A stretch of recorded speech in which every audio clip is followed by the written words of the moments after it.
দুপুর গড়িয়ে যাচ্ছে। এখন 1:45। ক্লাস শেষ হতে পুরো কলেজ ক্যাম্পাস শিক্ষার্থীদের কোলাহলে মুখর হয়ে উঠল। কেউ হাসতে হাসতে বন্ধুদের সঙ্গে গেটের দিকে এগোচ্ছে, কেউ বাস ধরার তাড়ায় দ্রুত হাঁটছে, আবার কেউ পরিবারের গাড়ির অপেক্ষায় আছে। রোদের তাপ আগের তুলনায় কিছুটা নরম হলেও বাতাস এখনো দুপুরের উষ্ণতা রয়ে গেছে। মেহেরিস ক্লাস শেষ করে ধীর পায়ে নিজ কলেজ ভবন থেকে বের হলো। মেহেরিসের পাশে ওর সবচেয়ে কাছের দুই বন্ধু প্রীতি আর আলো। তিনজনে টুকটাক গল্প করতে করতে মূল ফটকের সামনে এসে দাঁড়ালো। প্রীতি একের পর এক গল্প বলেই যাচ্ছে। আলো মাঝে মধ্যে হেসে উঠছে আর মেহেরিস শুধু হেসে ওদের কথা শুনছে। স্বভাবগত মেয়েটা খুব কথা বলে। নীল ওড়না মুখের নিচের অংশ ঢাকা, কেবল জোড়া নীল চোখে দেখা যাচ্ছে। আর সেই চোখের যেন সবসময় এক অজানা বিষণ্ণতার ছাপ লেগে আছে। গেটের সামনে এসে মেহেরিস থেমে গেল। প্রতিদিনের মতো আজও তার গাড়ি আসার কথা, তাই অপেক্ষা করতে লাগলো। হঠাৎ একটা কালো রঙের হ্যাচব্যাক গাড়ি ধীরে ধীরে এসে ঠিক ওর সামনে দাঁড়ালো। গাড়ির দরজা খুলে নেমে এলো কালো পোশাক পরা এক ব্যক্তি। মাথায় কালো ক্যাপ, মুখে কালো ম্যাস্ক, চোখ ছাড়া আর কিছুই দেখা যাচ্ছে না। লোকটিকে দেখা মাত্র মেহেরিসের পুরো শরীর কেঁপে উঠল। চোখের মনি আতঙ্কে বড় হয়ে গেল। এক পা দুপা করে ধীরে ধীরে পিছিয়ে গেল। গলা শুকিয়ে কাঠ হয়ে এসছে।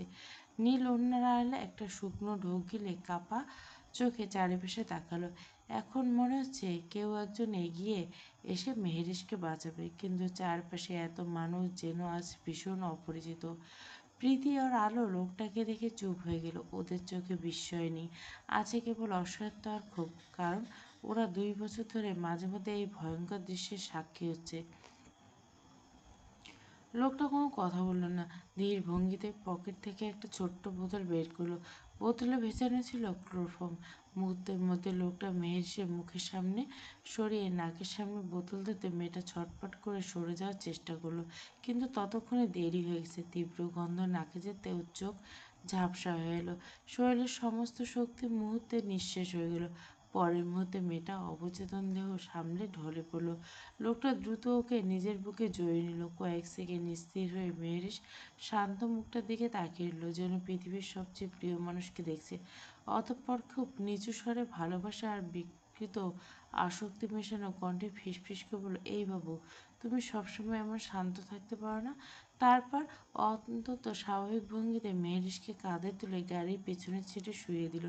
কয়েক সেকেন্ডের মধ্যে কালো হ্যাচব্যাকটি ধুলো উড়িয়ে সেখান থেকে চলে গেল। গাড়িটা দৃষ্টির আলোয় মিলিয়ে যাওয়া পর্যন্ত নির্বাগে দাঁড়িয়ে রইল প্রীতি আর আলো। ওদের চোখ ভিজে উঠছে, তবুও ওরা দৌড়ে গেল না, চিৎকার করলো না, কারণ ওরা জানে গত 2 বছর বহু চেষ্টা করেও কোনো লাভ হয়নি। লোকটা সবসময় ঠিক এভাবে আসে, এভাবে মেরেশকে নিয়ে যায় আর কয়েক ঘন্টা পর অক্ষত অবস্থায় ফিরিয়ে দেয়। কিন্তু পরিবারে মেয়েটার আর কোনো একটু করে ভেঙে যায়। প্রীতি ছল ছল চোখে বলল, দোস্ত, ভালো মানুষগুলোর সঙ্গে কেন সবসময় অন্যায় হয়? আলো কাঁপা গলায় উত্তর দিল, কি ভীষণ শান্ত মেয়ে, কারোর সঙ্গে কখনো খারাপ ব্যবহার পর্যন্ত করে না। অথচ ওই জানো, ওর গত 2 বছর ওর জীবনটা একেবারে তছনছ করে দিয়েছে। আগে ওর পরিবারকে এনেছে আর এখন ওর বেঁচে থাকাটাকে নরক বানিয়ে তুলছে। প্রীতি মলিন এসে আকাশের দিকে তাকালো, তারপর দৃঢ় কণ্ঠে বলল, দেখিস, আল্লাহ কখনো কারো কষ্ট চিরদিন রাখে না। একদিন না একদিন ওর জীবনে এমন একজন মানুষ আসবে যে মেহুর সব ভয়, সব অন্ধকার, সব দুঃস্বপ্ন শেষ করে দিবে, ওকে আগলে রাখবে আর কাউকে ওর দিকে কুদৃষ্টিতে তাকাতে দেবে না। সেদিন হয়তো এই মেয়েটা আবার মন খুলে হাসতে শিখবে। বিকেলে ঠিক 5টা। পশ্চিম আকাশে রোদের তেজ অনেকটাই কমে এসেছে। জানলার কাছ ভেদ করে সোনালি এলো রুশানের ঘরের মেঝেতে লম্বা ছায়া ফেলে রেখেছে। সারা ঘরটা নিস্তব্ধ, শুধু দেওয়ালে ঝোলানো ঘড়ির টিকটিক শব্দ শোনা যাচ্ছে। বিছানায় শুয়ে থাকা রুশনের চোখের পাতা ধীরে ধীরে সামান্য কেঁপে উঠল। কয়েক সেকেন্ড শুধু ছাদের দিকে নির্বিকার তাকিয়ে রইল, তারপর এক হাত দিয়ে কপাল চেপে ধরে ধীরে ধীরে উঠে বসলো। সকালের ঘটনা একে একে মনে পড়ে গেল। পূর্ণার সঙ্গে তর্ক, উত্তেজনা, শরীরে অসহনীয় ব্যথা আর প্রচণ্ড জ্বর। জ্বরের ঘরে কখন আবার ঘুমিয়ে পড়ছিল রুষান নিজেও জানে না। ঘরের বাইরে দিয়ে কয়েকবার হেঁটে গিয়েছিল শায়লা। প্রতিবারে দরজা ফাঁক দিয়ে জানলা দিয়ে উঁকি মেরে দেখেছে রুষান গভীর ঘুমে অবচেতন, তাই আর ডাকেনি। রুষান বিছানা ছেড়ে নেমে দাঁড়াতে শরীরে বিভিন্ন জায়গায় টান লাগলো। ক্ষতস্থানগুলো এখন ব্যথা, তবে সকালে সেই দুর্বলতা আর নাই। মাথাটা এখন অনেকটা হালকা লাগছে। রুশান আয়নার সামনে গিয়ে ফ্রেশ হয়ে আয়নার সামনে দাঁড়ালো। আয়নায় নিজের প্রতিচ্ছবি দেখে মুহূর্তে স্থির হয়ে রইল। চোখের নিচে ক্লান্তির ছাপ স্পষ্ট বোঝা যাচ্ছে, ঠোঁটের কোণে শুকিয়ে যাওয়া ক্ষতটা। ডাক্তারের অভ্যাস এখনো বদলায়নি। নিজের ক্ষত নিজেই পরিষ্কার করলো। টেবিলের উপর থেকে ফার্স্ট এড বক্স নিয়ে একে একে ড্রেসিং করলো। জীবাণুনাশক দিয়ে ক্ষত পরিষ্কার করলো। তারপর অন্তত দক্ষ হাতে নতুন করে ড্রেসিং করে ব্যান্ডেজ লাগিয়ে নিল। সবশেষে পেন কিলার খেয়ে কয়েক মিনিট বসে রইল। এখন শরীরটা অনেকটা স্বাভাবিক লাগছে। রুশান দরজা খুলে ধীরে পায়ে নিচে নেমে এলো। লিভিং রুমে মালতী বিবি আর শায়লা বসে গল্প করছে। সিঁড়ি দিয়ে রুশানকে নামতে দেখে দুজনে একসঙ্গে তাকালো। মালতী বিবির চোখে মুখে সঙ্গে সঙ্গে স্বস্তির ছাপ ফুটে উঠল। রুশান এসে দাদির পাশে বসলো। দাদি স্নেহ ভরা হাতের নাতির কপালে হাত রেখে উদ্বিগ্ন করে বলে, এই তোর শরীর কেমন আছে দাদুভাই? সকাল থেকে শায়লাকে কতবার যে তোকে ডাকতে পাঠিয়েছি, প্রতিবারে বলেছে তুই ঘুমাচ্ছিস। রুশান মৃদু হেসে বলল, সকালে একটু বেশি খারাপ ছিল দাদি, এখন অনেকটাই ঠিক আছে, তবে আমার ক্ষুধা পেয়েছে। তারপর শায়লার দিকে তাকে বলে, শায়লা কিছু খেতে দে। শায়লা বলল, এই তো বড় সাহেব দিচ্ছি। বলে শায়লা দ্রুত গতিতে রান্নাঘরের দিকে চলে গেল। মালতী দেবী কিছুক্ষণ চুপ করে রইলেন। তারপর দীর্ঘশ্বাস ফেলে বললেন, দাদুভাই কটা দিনের জন্য দেশে এসেছিস? মাত্র 2 দিন হলো। এই 2 দিনে 2বার রক্তাক্ত হয়ে বাড়ি ফিরে, কী হয়েছে বলবি আমাকে? রুশান কয়েক মুহূর্ত চুপ করে রইল। ওর চোখ জোড়ার সামনে ভেসে উঠল একজোড়া নীলাভ চোখ, ভয়ার্ত নিঃশব্দ অসহায় দৃষ্টি। রুশান ধীর বলল, একটু সমস্যা হয়েছে দাদি। একটু নীরব থেকে বলল,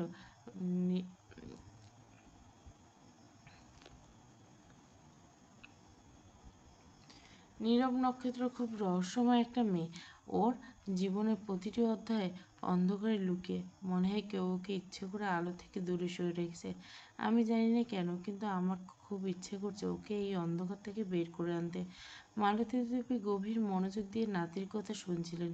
রুশান আবার বলল, আচ্ছা দাদি, যদি বলি আমি আর কানাডা ফিরতে চাই না? কথা শুনে মালতী দেবীর বুক ধক করে উঠল। রুশান শান্ত গলায় বলে, এখান থেকে যাব ঢাকায় কোনো হাসপাতালে জয়েন করবো, নিজের দেশে কাজ করবো, কেমন হবে?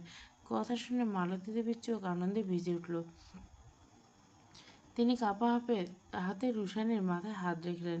আল্লাহ যেন তার মুখের কথা সত্যি করে দেন। দাদু, আমি এই বুড়ি যতদিন বেঁচে আছি ততদিন যদি তোকে আমার চোখের সামনে দেখতে পাই, তবে আমার আর কোনো আফসোস থাকবে না। তুই তো আমার শেষ ভরসা, তুই ছাড়া আমার আর কে আছে? রুশান দাদির হাতটা নিজের হাতে নিয়ে মৃদু হেসে বলে, ঠিক আছে, তাহলে ধরে না আমি থেকে যাচ্ছি। এই সময় শায়লা খাবার নিয়ে এসে টেবিলে সাজিয়ে দিল। রুশান খেতে খেতে বলল, দাদি, আজকে একটু বাইরে যেতে হবে। গাড়ি নিয়ে সব জায়গায় যাওয়া যায় না, একটা মোটর বাইক কিনতে হবে, কাজে সুবিধা হবে। মালতী দেবীর সঙ্গে সঙ্গে মুখ গম্ভীর করে, সাবধানে যাবি। আজ আর কোনো রক্ত দেখতে চাই না, তোকে সুস্থ স্বাভাবিক দেখলে আমার শান্তি। রুশান মুচকি এসে মাথা নেড়ে সম্মতি জানালো। খাওয়া শেষ করে তারপর ধীরে দরজার দিকে এগোতে লাগলো। দরজার কাছে গিয়ে একবার পেছন ফিরে দাদির দিকে তাকালো। মালতী দেবী তখন রুশানের দিকে তাকিয়েছে। সেই দৃষ্টি ছিল অপন্ত মায়া, অজস্র ধোঁয়া আর এক অদ্ভুত শঙ্কা, যেন এই ছেলেটা আবার কোনো বিপদে না জড়িয়ে যায়। রুশান আশ্বস্ত করা ভঙ্গিতে হালকা হাসলো। তারপর দরজা খুলে বিকেলের নরম আলোয় বাইরে পা রাখল। কিন্তু রুশান জানতো না, এই বের হয় ওকে আবার টেনে নিয়ে যাবে সেই রহস্যময় নীরব নক্ষত্রর নীল চোখের অধিকারিণীর জীবনে আরো গভীর অন্ধকারের দিকে। মেহেরের চোখের পাতা ধীরে ধীরে কেঁপে উঠল। মাথাটা যেন ভারী পাথরের মতো লাগছে। নাকের ভেতরে এখনো ঝাঁঝালো গন্ধ লেগে আছে। কিছুক্ষণ স্থির হয়ে শুয়ে থাকলো। চারপাশটা ঝাপসা, বুঝে উঠতে পারছে না কোথায় আছে। কয়েক সেকেন্ড পর দৃষ্টি ধীরে ধীরে স্বাভাবিক হতে নিজেকে একটা আধো অন্ধকার ঘরে বিছানায় গুটিয়ে থাকতে দেখলো। ঘরের পর্দাগুলো টানা, জানলা দিয়ে সামান্য আলো ঢুকছে। বাতাসে এক ধরনের ভারী নীরবতা। হঠাৎ সামনে সোফায় বসে থাকা মানুষটা চোখে পড়তে মেহের সে বুক কেঁপে উঠল। জাবিন। মুহূর্তের মধ্যে ওর সমস্ত ঘুম উড়ে গেল। আতঙ্ক আর ক্ষোভে মেয়েটা ঝড়ের গতিতে উঠে বসলো। নীল চোখ দুটো রক্তিম হয়ে এসছে। দ্রুত চারপাশে তাকে পরিস্থিতি বোঝার চেষ্টা করছে। জাবিন শান্ত দৃষ্টিতে মেরিসের দিকে তাকিয়েছিল। চোখে মুখে কোনো উত্তেজনা নেই, যেন এই দৃশ্যের জন্য আগে থেকে প্রস্তুত। খুব শান্ত কণ্ঠে বলল, মাত্র 2 ঘন্টার জন্য এসেছি, শুধু তোকে দেখবো, আর কিছু করবো না, শান্ত হয়ে বসে থাকো। কথাটা শেষ হতে মেহেরিসের চোখে আগুন জ্বলে, দাঁতে দাঁত চেপে বলল, আজকে তোর খবর আছে। পরের মুহূর্তে মেহেরিস ঝাঁপিয়ে পড়ল। প্রথমে বুকে ধাক্কা, তারপরে একের পর এক ঘুষি, যেখানে পারছে সেখানে আঘাত করছে। টেবিলের উপর রাখা ফুলদানিটা তুলে ছুঁড়ে মারল। সেটা জাবিনের পাশ দিয়ে গিয়ে দেওয়ালে আছাড় খেয়ে ভেঙে টুকরো টুকরো হয়ে গেল। বই, কুশন, টেবিল ল্যাম্প হাতে যা পাচ্ছে তাই ছুঁড়ে মারছে। মেহেরির শ্বাস প্রশ্বাস দ্রুত হয়েছে। এতদিনের জমে থাকা ভয়, অপমান, অসত্য সবকিছু যেন আজ রাগ হয়ে বিস্ফোরিত হয়েছে। অথচ জাবিন একবার হাত তুলল না, নিজেকে বাঁচানোর চেষ্টা করলো, না কোনো প্রতিবাদ করলো, না রাগ দেখালো। শুধু স্থির চোখে মেহেরিসকে দেখছে, যেন মেয়েটির প্রতিটি রাগ, প্রতিটি আঘাত, প্রতিটি ঘৃণা ওর কাছে মূল্যবান। হঠাৎ মেহেরিস টেবিলের উপর রাখা ভারী ল্যাম্পটা তুলে সজোরে ছুঁড়ে মারল। ল্যাম্পটা গিয়ে জামিনের কপালে আঘাত করল। ঠাস শব্দটা পুরো ঘরে প্রতিধ্বনিত হলো। আঘাতের সঙ্গে সঙ্গে কপাল ফেটে তাজা রক্ত গড়িয়ে পড়তে শুরু করলো। টকটকে লাল তাজা রক্ত ধীরে ধীরে পুরু বেয়ে গাল পর্যন্ত নেমে গেল। তবু জামিনের মুখে কোনো বিকার নেই, শুধু চোখ বন্ধ করে একটা গভীর শ্বাস নিল। তারপর ধীরে ধীরে উঠে দাঁড়ালো। মেয়েরিস ভেবেছিল হয়তো জামিন ক্ষিপ্ত হয়ে উঠবে, কিন্তু না। জাবিন নির্বিকার ভঙ্গিতে দরজার কাছে গিয়ে ভেতর থেকে লক করলো। এরপর মূল দরজার কাছে সে একবার মেরিসে তাকালো। সেই দৃষ্টি ছিল অদ্ভুত এক ক্লান্তি, এক ধরনের অসুস্থ আসক্তি। কোনো কথা না বলে বাইরে বেরিয়ে গেল। বের হওয়ার আগে বাইরে থেকে দরজাটা লক করে দিল। ক্লিক, তালা লাগার শব্দে পুরো ঘরটা আবার নিস্তব্ধ হয়ে গেল। মেরিস দরজার দিকে দৌড়ে গেল। 2 হাতে দরজায় আঘাত করতে লাগলো। দরজা খোল, আমি বের হবো বলেছে, দরজা খোল কুত্তা। মেহেশের কণ্ঠে ক্ষোভ আর অসহায়তা একসঙ্গে মিশেছিল। মেয়েটা কয়েক মিনিট পর দরজা ধাক্কানোর পর যখন বুঝলো কোনো লাভ হচ্ছে না, তখন ধীরে ধীরে নিজেকে সামলে নিল। হাঁপাতে হাঁপাতে বিছানার পাশে এসে দাঁড়াতে ওর চোখ পড়ল নিজের ব্যাগের দিকে। মেহেশ থমকে গেল। ব্যাগটা ঠিক বিছানার পাশে রাখা। এক মুহূর্ত দেরি না করে ব্যাগ টেনে নিল। কাপা হাতে চেইন খুলে ভেতর থেকে মোবাইল বের করলো। মেহেরিস দ্রুত স্ক্রিন লক করলো। তারপর কারো নাম্বার ডায়াল না করে দ্রুত একটা মেসেজ টাইপ করতে শুরু করলো। মেসেজ পাঠানোর পর মেয়েটা নিঃশব্দে ফোনটা শক্ত করে চেপে দিল। ওর নীল চোখ এবার প্রথমবারের মতো আতঙ্কের সঙ্গে এক ফোঁটা আশার আলো জ্বলে উঠল। হয়তো কেউ একজন সত্যি মেয়ের কাছে পৌঁছে যাবে। বিকেলের আলো ধীরে ধীরে ফিকে হয়ে আসছে। শহরের ব্যস্ত সড়ক পেরিয়ে রুশান এর অপেক্ষাকৃত নির্জন গলিপথে ঢুকছে। নতুন কেনা মোটর বাইকটা খুব সাবধানে চালাচ্ছে। এখন গন্তব্য একটাই, মেহেরিসের বাসা। নিজেকে বারবার বোঝাচ্ছিল, দেখা না হলে সমস্যা নেই, অন্তত দূর থেকে দেখে ফিরে আসবো মেয়েটা ঠিক আছে কিনা, সেটুকু নিশ্চিত হলো বলে। অজান্তে রুশানের ঠোঁটের কোণে হালকা হাসি ফুটে উঠল। নীল চোখে সে রহস্যময় মেয়েটা যেন বারবার ও চিন্তার জগৎ দখল করে নিয়েছে। গলিটা ক্রমশ আরো নির্জন হয়ে লাগলো। দু একটা রিক্সা ধীরে ধীরে চলাচল করছে। রাস্তার দুপাশে পুরনো বাড়ি, কোথাও আবার আধা নির্মিত ভবন। বাতাসে অস্বাভাবিক এক ধরনের নীরবতা। ঠিক তখনই ঠাস, বাতাসে চিরে বিকট শব্দগুলো কানে আসলো। রুশান কিছু বুঝে ওঠার আগে ডান হাতের কনুইয়ের উপর তীব্র জ্বালা অনুভব করলো। মনে হলো যেন আগুনের শিখা শরীর ভেদ করে গেছে। গুলিটা রুশানের হাত ছুঁয়ে বেড়ে গেছে। ব্যথার তীব্রতা বাইকের ভারসাম্য হারিয়ে ফেলল। চাকার ঘর্ষণে কর্কশ শব্দ তুলে মোটর বাইকের রাস্তার উপর ছিটকে পড়ল। রুশান কয়েক হাত দূরে গড়িয়ে পড়ল। খসখসে পিচের সঙ্গে ঘর্ষণের ডান হাতের চামড়া ছেড়ে গেছে। মুহূর্তে রক্ত বেরিয়ে এসে প্যান্ট লাল করে দিল। কনুইয়ের ক্ষত থেকে টপাটপ রক্ত ঝরছে। রুশান কয়েক সেকেন্ড মাটিতে পড়ল। শ্বাস নিতে কষ্ট হচ্ছে। কানে এখনো গুলির শব্দ প্রতিধ্বনিত হচ্ছে। দাঁতে দাঁত চেপে রুশান মাথা তুলে চারপাশে তাকালো। ডান দিক বাঁ দিক সামনে ছাদ। গলির মুখ, কোথাও কাউকে দেখা যায় না। যে গুলি ছুটছে সে যেন মুহূর্তের মধ্যে অদৃশ্য হয়ে পড়ে। রুশান কষ্টে কনুইয়ে ভর দিয়ে উঠে বসলো। ব্যথায় মুখ বিকৃত হয়ে গেছে, তবু নিজেকে সামলে ধীরে ধীরে মোটর বাইকটি সোজা করে দাঁড় করালো। মুখে চাপা একটা যন্ত্রণা বেরিয়ে এলো। রুশান জানে এই মুহূর্তে এখানে দাঁড়িয়ে থাকা নিরাপদ নয়। কষ্ট করে আবার বাইকে উঠে বসলো। ইঞ্জিন স্টার্ট দিতে যাবে, ঠিক তখনই টুন শব্দ ভেসে আসলো। মোবাইলের ফোনে একটা মেসেজের নোটিফিকেশন ভেসে আসলো। সেই পরিস্থিতিতে রুশানের ফোন দেখতো না, কিন্তু অজানা এক অস্বস্তিতে ও পকেট থেকে ফোন বের করে বাধ্য হলো। স্ক্রিন অন করতে রুশানের দৃষ্টি আটকে স্থির হলো। প্রেরকের নাম দেখে রুশানের বুকের ভেতরটা কেঁপে উঠল। নীরব নক্ষত্র লেখা।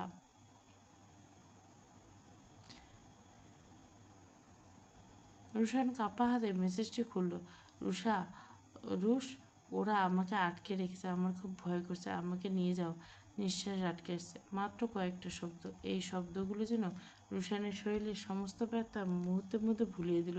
ওর চোখের মনে সংকুচিত হয়ে গেল, হৃদস্পন্দন অস্বাভাবিক দ্রুত হয়ে উঠল। রুশান আর নিজের রক্তাক্ত হাতের দিকে তাকালো না, ছেঁড়া হাঁটুর ব্যথাও যেন অনুভব করলো না। ফোনটা শক্ত করে মুঠোয় চেপে ধরে খুব নিচু স্বরে বলল, আমি আসছি। এখন সন্ধ্যা 7:15। মেহরিশ কিছুক্ষণ ধরে বিশাল বাগান বাড়িতে একটি নির্জন কক্ষে অস্থির হয়ে পায়চারি করছে। কয়েক মিনিট পর আবার দরজার দিকে তাকাচ্ছে, আবার ফোনের স্ক্রিন জ্বালিয়ে দিচ্ছে।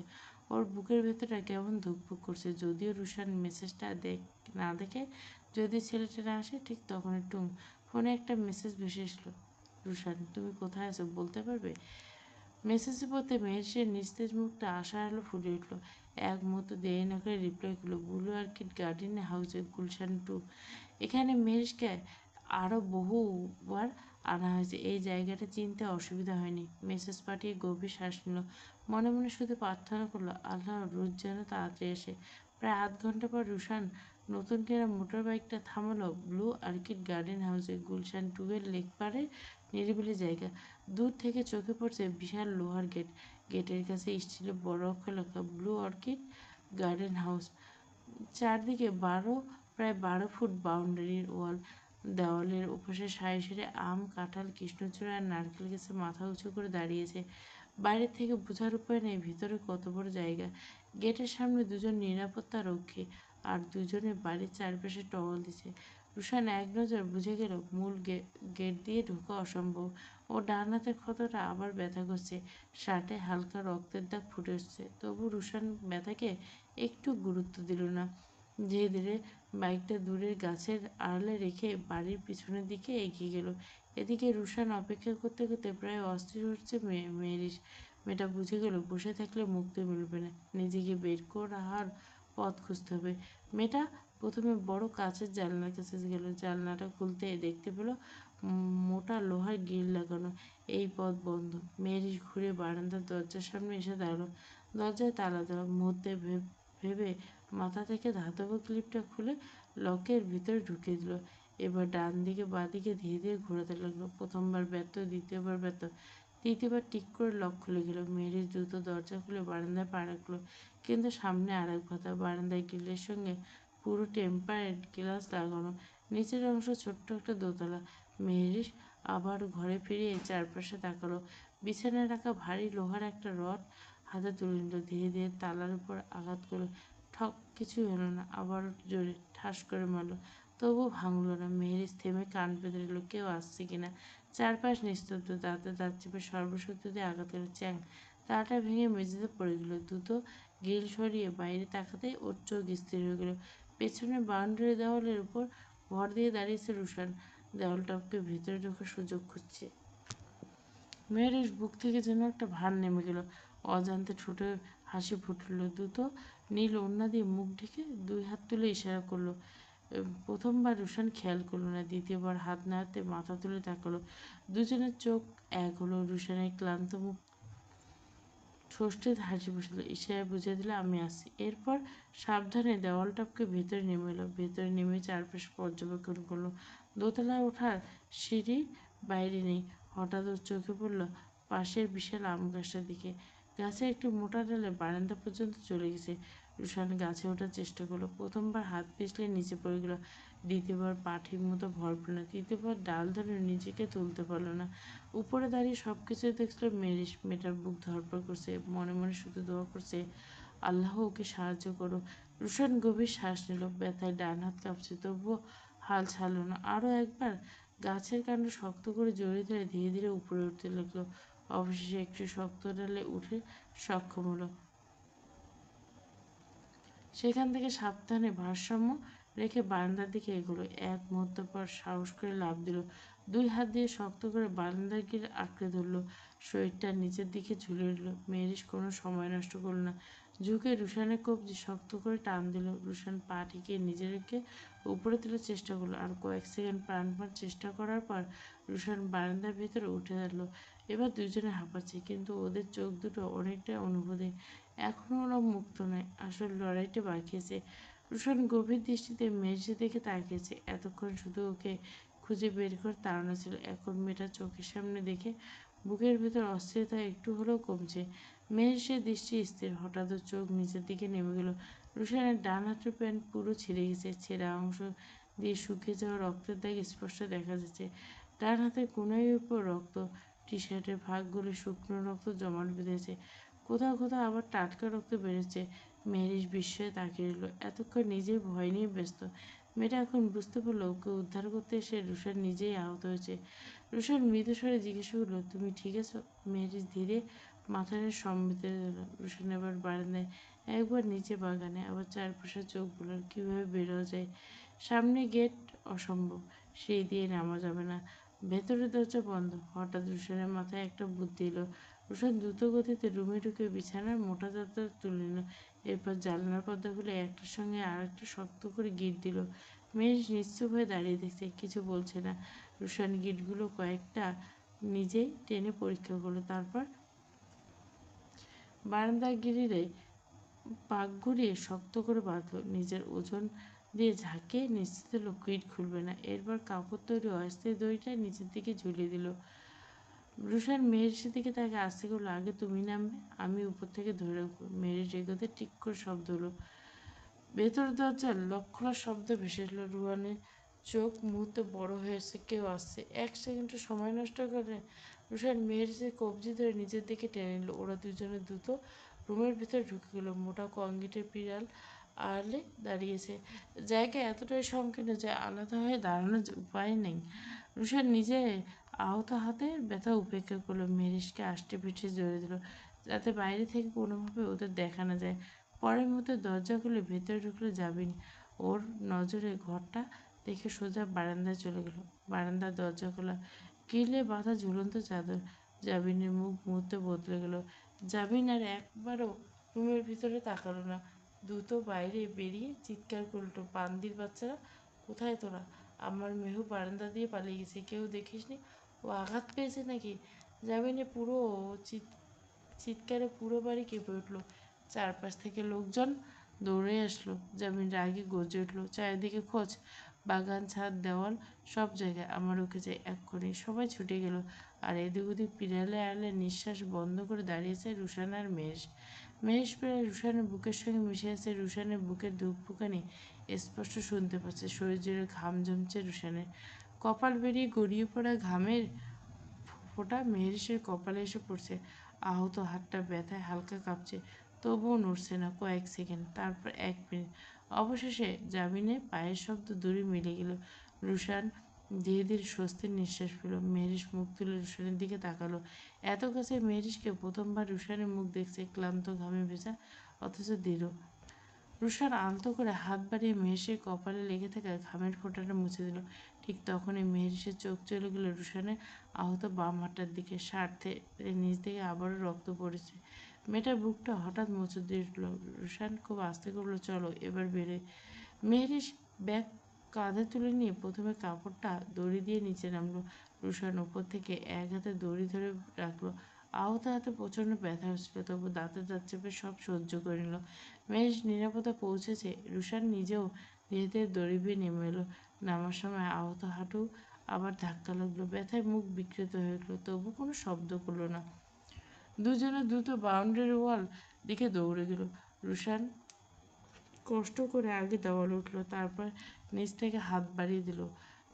মেহেরিস রুশানের হাত শক্ত করে ধরতে রুশান টেনে উপরে দিল।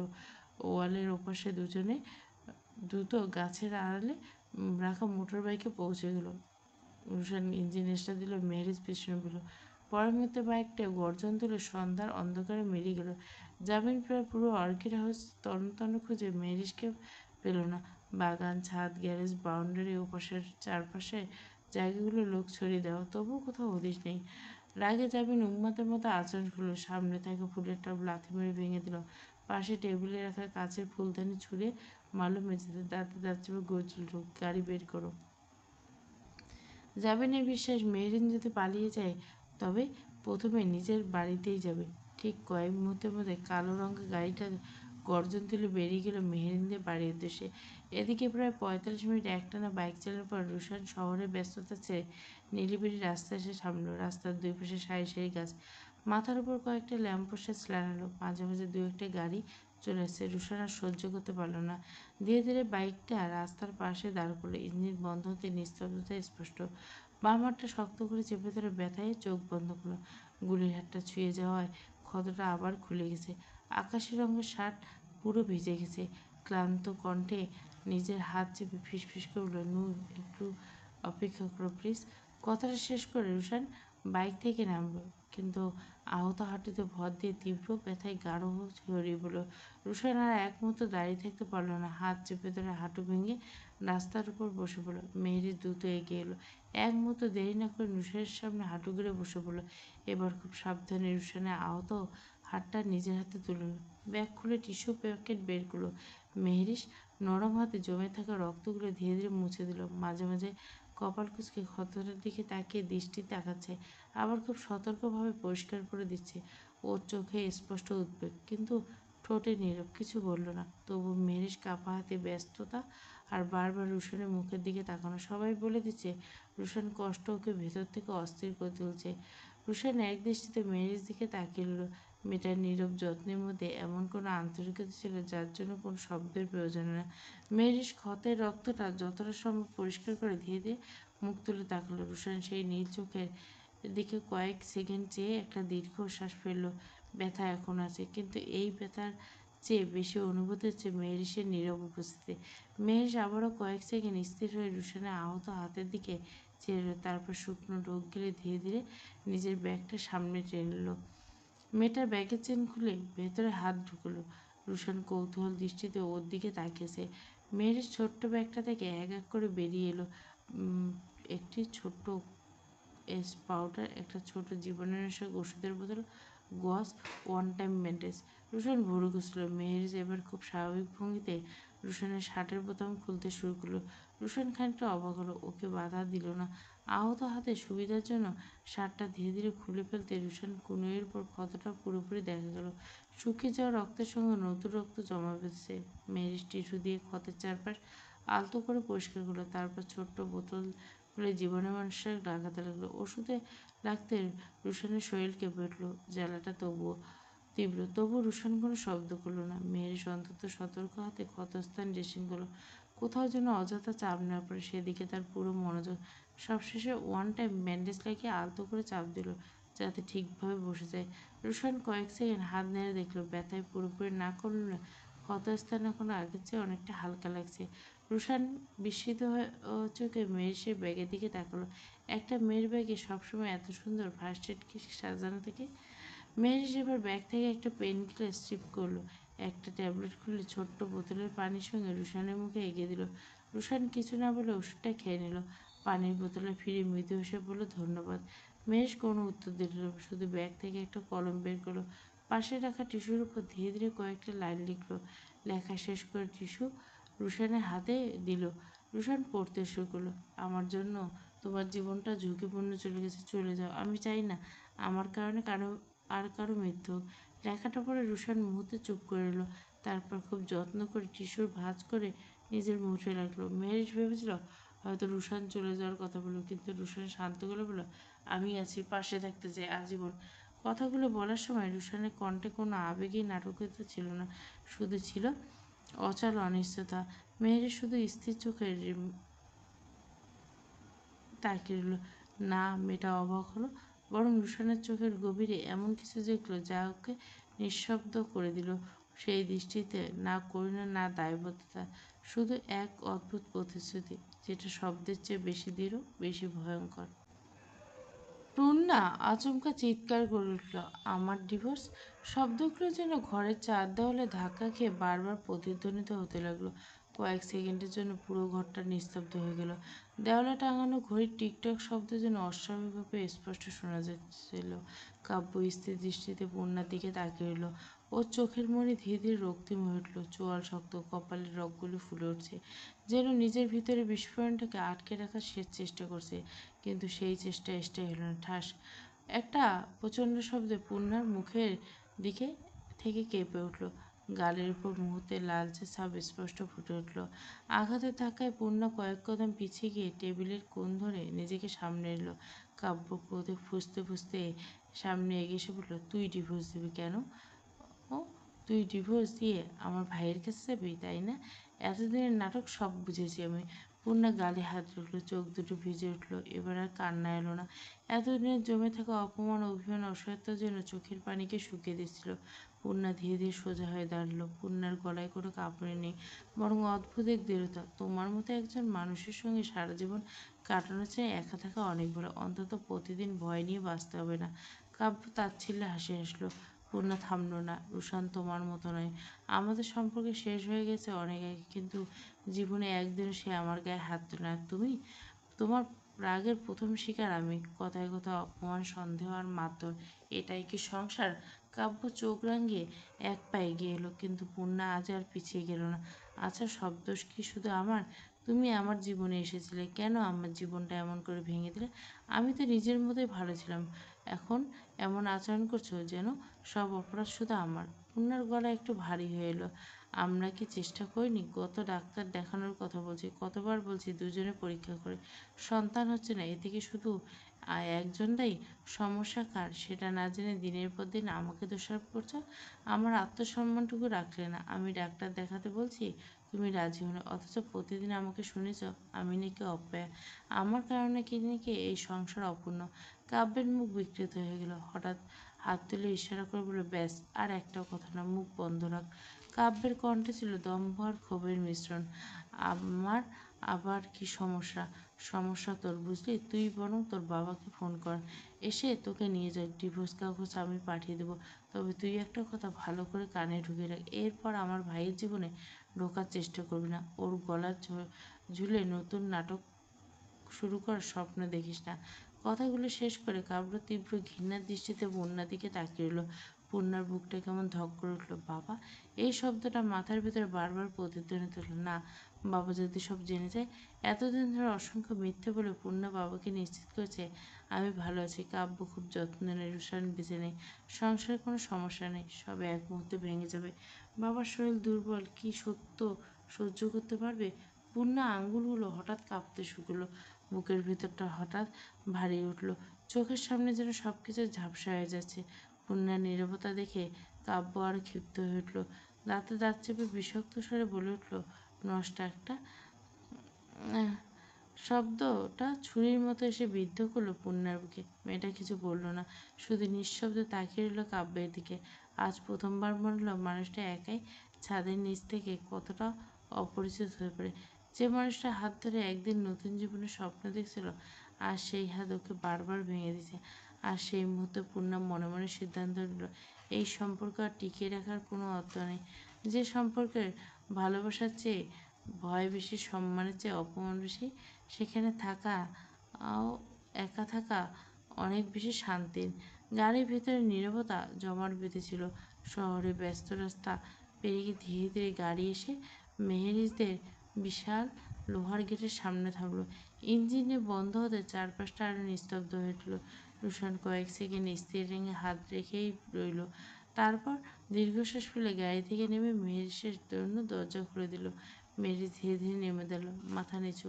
কয়েক মুহূর্ত দুজন নীরব। রুশান যেন কিছুই বলছিল না, ঠোঁট নাড়ল, কিন্তু কোনো শব্দ হলো না। অনেক কথা ছিল, সাবধানে থাকতে বলবে, ঠিক মতো খেতে বলবে, আবার দেখা হলে বলবে, অথচ কোনোটাই বলা হল না। মেহেরিস একবার মুখ তুলে রুশানের দিকে তাকালো। সেই দৃষ্টিতে অদ্ভুত এক প্রশান্তি, আবার অজানা এক বিষণ্ণতা। পরক্ষণে নিজের মুঠে ভাঁজ করে রাখা ছোট্ট কাগজটা বের করে রুশানের হাতে তুলে দিল। একটা কথা না বলে দ্রুত গেট খুলে ভিতরে ঢুকে গেল। রুশান বিস্মিত চোখে কাগজটার দিকে তাকিয়ে রইল, তারপর ধীরে ধীরে সেটা খুলল। ছোট্ট অক্ষরে লেখা, আগামী রবিবার বিকেল 5টায় টি শপে অপেক্ষা করুন। মুহূর্তে রুশানের ঠোঁটের কোণে হাসি ফুটে উঠল। কাগজটা যত্ন করে ভাঁজ করে বুক পকেটে রেখে দিল। রুশান নিজেই মনে ফিসফিস করে বলল, রবিবার আসতে এখনো 5 দিন, এতগুলো দিন কিভাবে কাটাবো? রুশানের হাসির আড়ালে অপেক্ষার অস্থিরতা স্পষ্ট টের ছিল। অন্যদিকে মেহরিশ গেট পেরিয়ে বাড়ির ভেতর ঢুকতে পা থেমে গেল। ড্রয়িং রুমে অস্বাভাবিক নীরবতা। সোফার উপর পা তুলে হেলান দিয়ে বসে আছে জাবিন। মুখে কোনো অভিব্যক্তি নেই, কিন্তু চোখ দুটো অস্বাভাবিক ঠান্ডা। সামনে সোফায় মাথা নিচু করে বসে আছে নাজির হোসেন। মেহরিজ দরজার কাছে নিশ্চুপ দাঁড়িয়ে রইল। কাকে কয়েক সেকেন্ড কেউ কথা বলল না। তারপর জাবিন ধীরে ধীরে উঠে দাঁড়ালো। 2 হাত প্যান্টের পকেটে ঢুকিয়ে আসলো, ভঙ্গিতে কয়েক কদম এগিয়ে। কিন্তু ওর চোখের দৃষ্টি ধারালো ছুরির মতো। নিচু স্বরে প্রশ্ন করলো, এতক্ষণ কোথায় ছিলে? মেহরিশ কোনো উত্তর দিল না, শুধু মাথা নিচু করে দাঁড়িয়ে রইল। জাবিন কণ্ঠ মুহূর্তে বজ্রের মতো গর্জিল, বলো। মেহরিশ অনিচ্ছায় কেঁপে উঠল, আস্তে করে বলল, বাইরে। জামিন শান্ত মুখে, আমি নিজেই তো তোমাকে বাড়ি পৌঁছে দিতাম, তাহলে এত ঝুঁকি নিয়ে পালানোর কি দরকার ছিল? বলতে জামিনের চোখ হঠাৎ গিয়ে থামলো মেহরিশের হাতে। চামড়ায় সামান্য উঠে গেছে, সেখান থেকে শুকনো রক্তের দাগ, সরু দাগ নেমে এসেছে। তখন বারান্দা থেকে নেমার সময় হাতে লেগেছিল, কিন্তু সেই সামান্য ক্ষতটা যেন জামিনের সমস্ত স্থিরতা ভেঙে দিল। লোকটার চোখ মুহূর্তে রক্তিম হইল। ধীরে ধীরে নাজির হোসেনের দিকে তাকিয়ে বলল, কাকু, ডাইনিং থেকে একটা ছুরি নিয়ে এসুন। কথাটা শুনে নাজির হোসেনের বুকটা ধক করে উঠল। তিনি কিছু বলতে চেয়েও পারলেন না। কাপা হাতে ডাইনিংয়ে গিয়ে একটা ফল কাটা ছুরি এনে জাবিনের হাতে দিলেন। মেহরিশ বিস্মিত চোখে তাকিয়েছে। জাবিন ছুরিটা উল্টো করে ধরে মেহরিশের দিকে বাড়িয়ে দিল, কণ্ঠ অদ্ভুত শান্ত, নাও, আমাকে রক্তাক্ত করো। মেহরিশের মুখ মুহূর্তে ফ্যাকাশে হয়ে গেল। ধীরে ধীরে 1 পা 2 পা করে পিছিয়ে যেতে লাগলো, কিন্তু জাবিন থামল না। সামনে সমানে এগিয়ে গেল। এক সময় জোর করে ছুরিটা মেহরিশের হাতে ধরে দিল। মেহরিশের নিঃশ্বাস দ্রুত হয়ে উঠছে। দুজনের মাঝখানে নিঃশব্দ একদম মানসিক যুদ্ধ চলছে। হঠাৎ কোনো পূর্বাভাস ছাড়াই মেহরিশ নিজের হাতে ছুরিটা ধার বসিয়ে দিল। ফিনকে দিয়ে তাজা রক্ত বেরিয়ে গেল। মুহূর্তে তালু আর কবজি লাল হয়ে গেল। রক্ত মেঝেতে টুপ টুপ করে পড়তে শুরু করলো। মেহরিশ ব্যথায় কেঁপে উঠল, একটু চিৎকার করলো না, শুধু জামিনের দিকে তীক্ষ্ণ জ্বলন্ত দৃষ্টিতে তাকিয়ে রইল। দৃশ্যটা দেখে জামিন যেন পাথর হয়ে গেল। পরের মতো ওর মুখ থেকে বিকট এক আত্মচিৎকার বেরিয়ে এলো, মেহু। জামিন ছুটে এসে মেহরিশের হাত ধরতে গেল, কিন্তু মেহরিশ ওকে ধাক্কা দিয়ে সরিয়ে দিল। হুঙ্কার দিয়ে বলল, কাছে আসবে না, আর 1 কদম এগোলে আমি নিজেকে শেষ করে দেব। জামিনের বুকের ভেতরটা হিম হয়ে গেল। ওর চোখে স্পষ্ট ভয়। কাঁপা কাঁপা কণ্ঠে, জান, প্লিজ, তুমি আমাকে আঘাত করো, আমাকে মেরে ফেলো, যা ইচ্ছে করো, কিন্তু নিজের ক্ষতি করো না, প্লিজ, তোমার হাত থেকে অনেক রক্ত পড়ছে। কিন্তু মেহরিশ যেন কিছুই শুনছে না, আবার ছুরিটা ধরল। আর ঠিক সেই মুহূর্তে জামিন ঝাঁপিয়ে পড়ে মেহরিশের হাত চেপে দিল। ধস্তাধস্তির এক পর্যায়ে ছুরিটা নিজের দিকে ঘুরিয়ে নিল। এরপর এক ঝটকা মেরে নিজ হাতের উপর পরপর কয়েকটা গভীর আঘাত করল। রক্ত মুহূর্তে জামিনের হাত বেয়ে গড়িয়ে পড়তে লাগলো। নাজির হোসেন অবাক হয়ে গেল। তিনি ছুটে এসে মেহরিশকে ধরে রাখতে চাইলে মেয়েটার শরীর হঠাৎ ঢলে পড়ল বেজেতে। মেহু! জামিন প্রায় উন্মাদের মতো চিৎকার করল, ডাক্তার ডাকুন, কেউ ডাক্তার ডাকুন। জামিনের গলা কাঁপছে, হাঁটু গেড়ে বসে পড়ল মেহরিশের পানে। মেয়েটি বুকের কাছে টেনে নিতে চাইল, কিন্তু মেহরিশ কষ্ট করে নিজেকে সরিয়ে দিল। জামিন অসহায়ের মতো কাঁদতে কাঁদতে, মেহু, প্লিজ, আমাকে দেখতে দাও, রক্ত থামাতে হবে, প্লিজ। নাজির হোসেন নির্বিকার। তিনি জীবনে জামিনকে বহু রূপে দেখেছেন, রাগী, নির্মম, ভয়ঙ্কর, কিন্তু এমন ভেঙে পড়া মানুষ দেখেনি। জামিন নিজের হাত থেকে অনবরত রক্ত ঝরছে, তবু সেদিকে বিন্দুমাত্র খেয়াল নেই। জামিন সমস্ত মনোযোগ শুধু মেহরিশকে ঘিরে। মেহরিশ কষ্ট কাঁপতে কাঁপতে বলল, আপনি খুনি। একটু থেমে আবার ফিসফিস করে উচ্চারণ করলো, আমি আপনাকে ঘৃণা করি ভীষণ। কথাগুলো শুনে জামিনের মুখের রং মুহূর্তে বদলে গেল। চোখের ভিতর জমে থাকা জল আর আটকে রাখতে পারল না। কাঁপতে থাকা হাতটা বাড়িয়ে খুব সাবধানে মেহরিশের রক্তাক্ত হাতটা নিজের হাতে তুলে নিল। নিজের ক্ষত থেকে টপ টপ করে রক্ত ঝরছে, তবুও যেন জামিন কিছু অনুভব করছে না। তার সমস্ত আতঙ্ক, সমস্ত ব্যথা, সমস্ত অস্থিরতা একটা জায়গায় এসে থেমেছে। মেহরিশ হাত থেকে যেন আর 1 ফোঁটা রক্ত না ঝরে। রুশান ধীরে ধীরে নিজের বাড়ির গেট পেরিয়ে ভিতরে ঢুকলো। সারা পথ বাইক চালিয়ে আসার সময় শরীরের ব্যথা খুব একটা টের পায়নি, কিন্তু বাইক থেকে নামতে হাত আর পিঠের ক্ষতগুলো একসঙ্গে জ্বলে উঠল। শার্টের ভেতরে ব্যান্ডেজ করা জায়গাগুলো এখন টনটন করছে। একবার সিঁড়ির দিকে তাকিয়ে দীর্ঘশ্বাস ফেলল। দাদিকে একে এই অবস্থায় দেখানো যাবে না। মালতী ভেবে ওকে দেখলে বুঝে যাবেন কিছু একটা হয়েছে, তারপর শুরু হবে দুশ্চিন্তা আর হাজারো প্রশ্ন। তাই চারদিকটা একবার তাকিয়ে প্রায় চোরের মতো নিঃশব্দে সিঁড়ি বেয়ে উপরে উঠে গেল। নিজের রুমে ঢুকে দরজা লাগিয়ে দ্রুত ফ্রেশ হলো।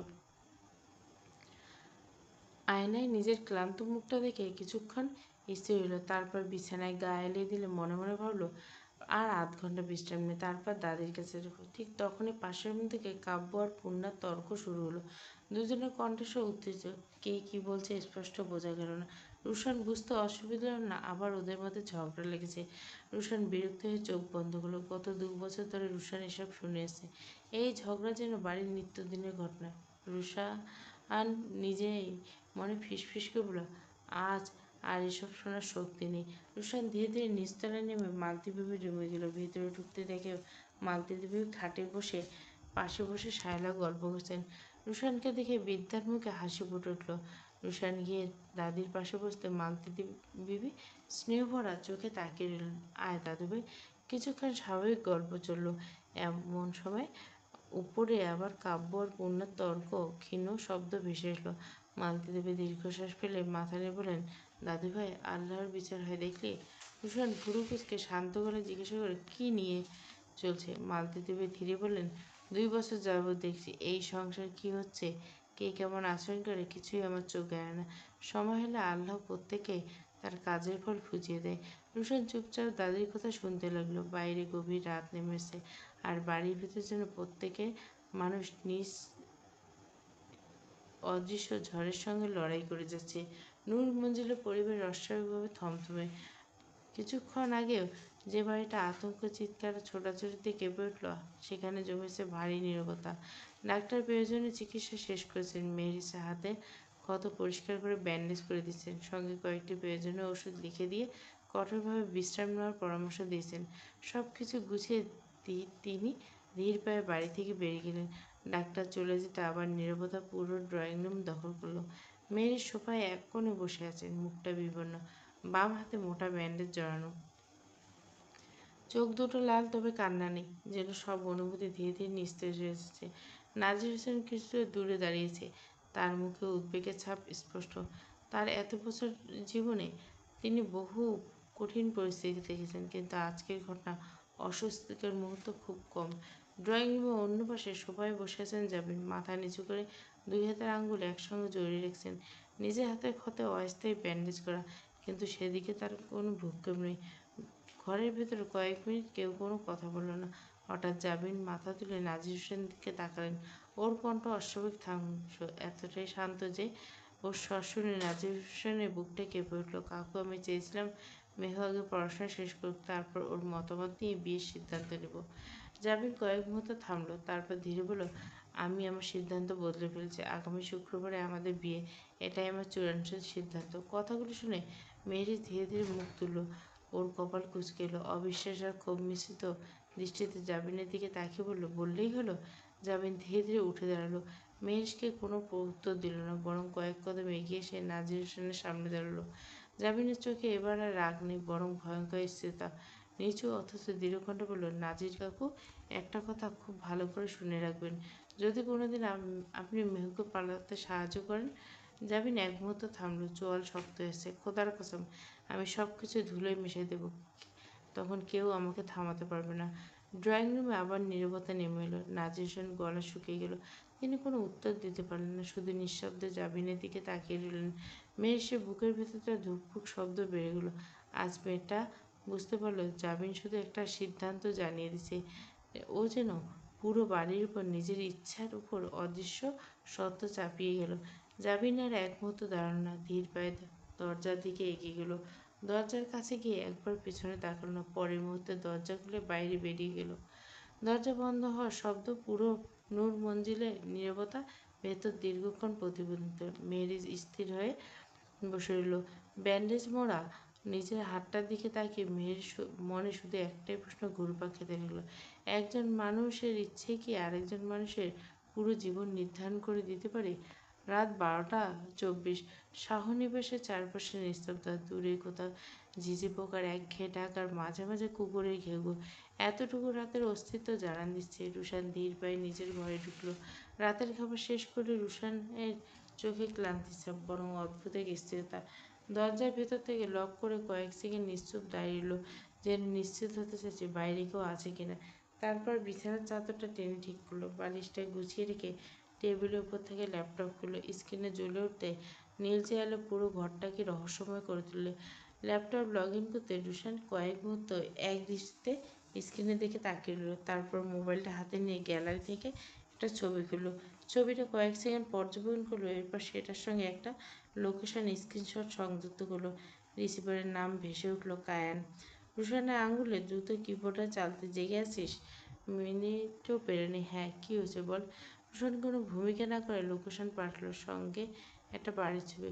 কয়েক সেকেন্ড টাইপিং করলো, তারপর বললো, দোস্ত এটা বাড়ির ঠিকানা, খোঁজখবর নিয়ে দেখতো লোকটা আসলে কে, আর নূরের সঙ্গে ওর লেনদেনটা কিসের।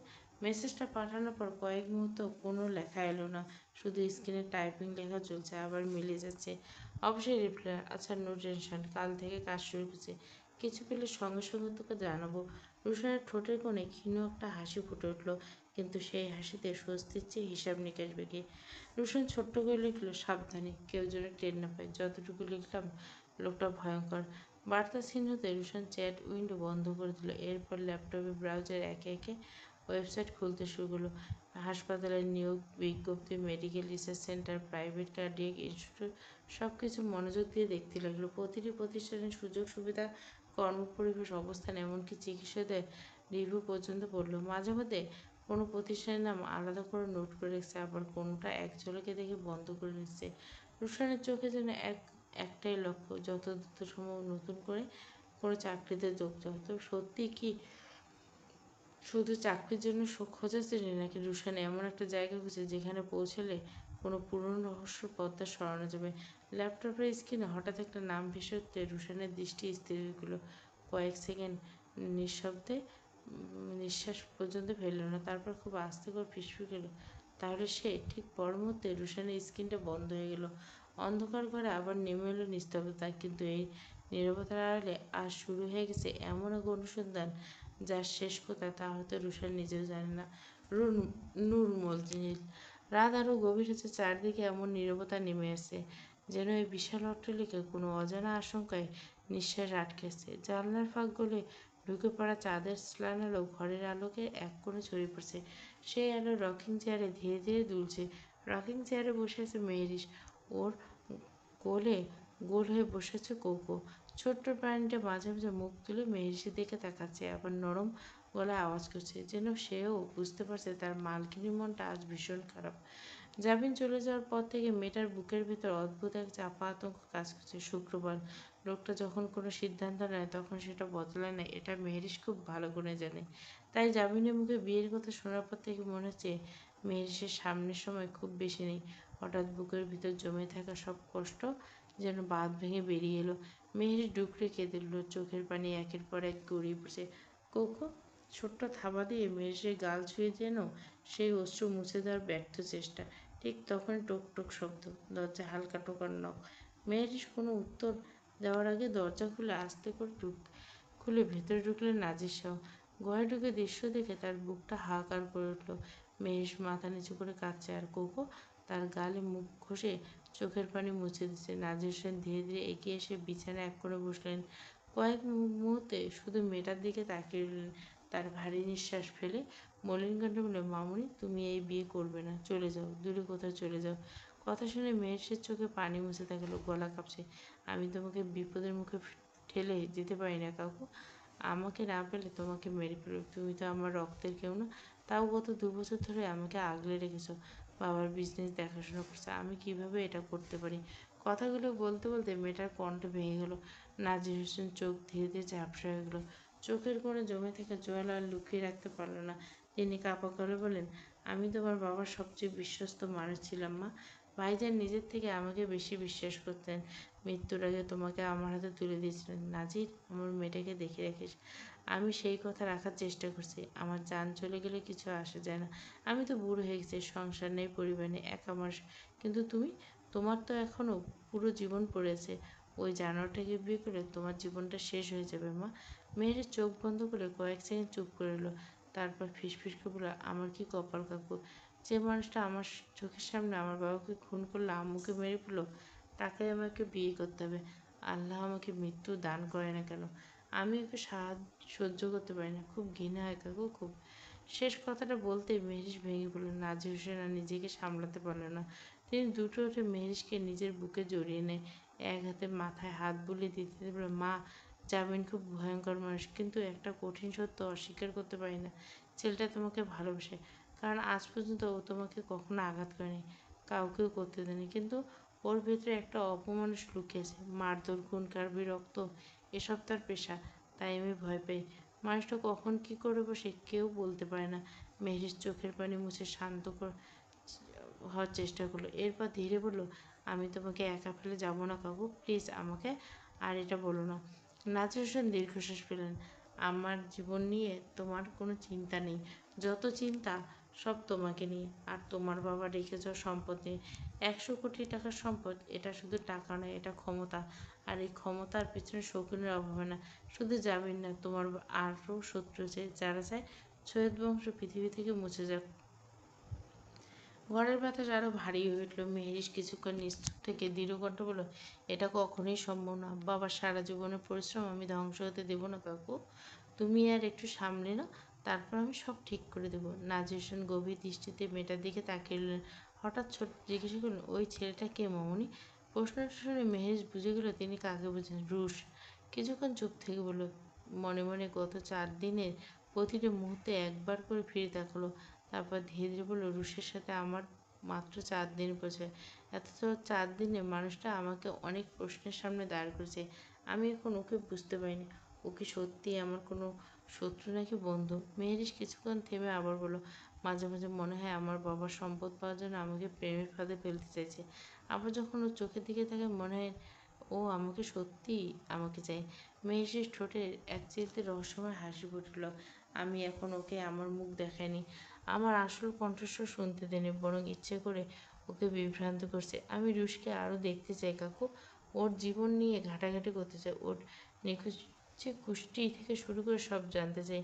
আমি আরও সময় নেব, দেখব শেষ পর্যন্ত ও থাকে কিনা, নাকি মাঝপথে ছেড়ে যায়। নাজির হোসেন মেয়েটার কথা মনোযোগ দিয়ে শুনলেন, তারপর ধীর কণ্ঠে বললেন, সৈয়দ পরিবারে 100 কোটি টাকার সম্পদ, দায়িত্ব না চারটিখানি কথা নেই মামুনি। মামুনি, যে মানুষটা তোমার জীবনসঙ্গী হবে একদিন এই বিশাল সম্পদের দায়িত্ব তার কাঁধে উঠবে। তাই কাউকে ভালোবাসার আগে, কাউকে বিশ্বাস করার আগে তোমাকে আগে বুঝতে হবে সে আদৌ তোমার হওয়ার যোগ্য কিনা। মেয়েটি ধীরে ধীরে মাথা নাড়ল, ওর চোখে এক অদ্ভুত দ্বন্দ্ব, সন্দেহ, বিশ্বাস, ভয়ে এক অজানা টান। মেয়েটি জানলার বাইরে তাকে খুব আস্তে, প্রায় ফিসফিস করে বলল, সেটা মনে হচ্ছে রুশ। বাকিটা আর উচ্চারণ করলো না, কারণ মেয়েটি নিজে জানে না এই অনুভূতির নাম বিশ্বাস নাকি আর একটা নতুন ভুল। রাত আরো গভীর হলো। নূর মঞ্জিলের দেওয়ালে নীরবে সাক্ষী হয়ে রইল এমন এক কথোপকথন, যার প্রতিটি শব্দ ভবিষ্যতে ভয়ঙ্কর ঝড়ে ইঙ্গিত দিচ্ছে। কোথাও একজন শিকারি জাল বুনছে, আবার কোথাও আরেকজন নিঃশব্দে সেই জাল ছিঁড়ে ফেলার প্রস্তুতি নিচ্ছে। আর সেই দুই স্রোতের মাঝখানে দাঁড়িয়েছে 100 কোটি টাকার উত্তরাধিকারী সৈয়দ মেহেরিশ নুন। 3 দিন পর, রাত প্রায় 11:30। আকাশে কালো মেঘের আনাগোনা, রাস্তার দুপাশে সারি সারি ল্যাম্পপোস্টে আলো জ্বলছে, কিন্তু সেই আলো যেন আজকের অস্বাভাবিক স্নান। চারদিকে এমন নিস্তব্ধতা, যেন শহরটা কোনো অশুভ ঘটনা অপেক্ষা করছে। হঠাৎ সেই নীরবতা চিরে ভেসে এলো এক নারী আতঙ্কিত ছুটে চলা শব্দ, টুক টুক টুক, পিচ ঢালা রাস্তার উপর প্রাণ পড়ে দৌড়ছে মেয়েটির পরনে টকটকে লাল বেনারসি, আঁচলটা বারবার বাতাস উঠছে, ভারী শাড়িতে দৌড়ানোর পথে বাধা হয়ে দাঁড়িয়েছে, কপালে টিকলি এলোমেলো, চুলগুলো একটার সাথে আরেকটা ধাক্কা খেয়ে ঝনঝন করছে। মেয়েটার নিঃশ্বাস দ্রুত ওঠানামা করছে, একবার পিছনে তাকাতে সাহস পাচ্ছে না, কারণ মেয়েটি জানে পিছনে মৃত্যু। কয়েকজন গুন্ডা অশ্লীল হাসতে হাসতে মেয়েটির সামনে পিছু নিয়েছে। পালিয়ে লাভ নেই, আজ তোকে কেউ বাঁচাতে পারবে না, ধীরে দৌড়ো সুন্দরী, রাত তো এখনো অনেক বাকি। তাদের বিকৃত হাসি রাতের অন্ধকারকে আরো ভয়ঙ্কর করে তুলছিল।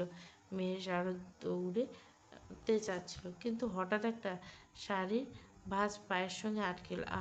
মুহূর্তের মধ্যে ভারসাম্য হারিয়ে পিছলা রাস্তায় পড়ে গেল, কনুই ছিলে গেল, হাঁটু পেটে রক্ত বেরিয়ে গেল, তীব্র যন্ত্রণায় মুখ বিকৃত করে চলে গেল, তবু উঠে দাঁড়ানোর চেষ্টা করলো না। কিন্তু ততক্ষণে গুন্ডাগুলো তাকে ঘিরে ফেলছে।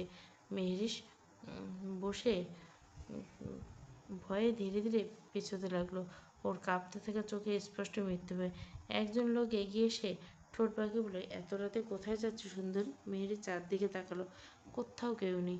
চারপাশটা যেন ইচ্ছে করে জনশূন্য হয়ে গেছে। কাঁপা গলা বলল, আমাকে যেতে দিন। লোকটা একটু বিকৃত হেসে উঠল। মামুনি, তাহলে এতক্ষণ দৌড়লাম কেন? একটু মজা না নিলে? বলে লোকটা আরও এগিয়ে এলো। মেহেরিসের বুকের ভেতরে যেন সাহসের শেষ স্ফুলিঙ্গটা জ্বলে উঠল।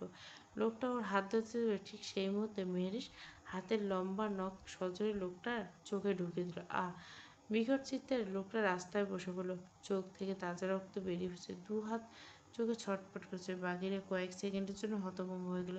এই সুযোগ কাজে লাগে মেহেরিস কোনো মতে উঠে প্রাণপণে দৌড়াতে শুরু করলো।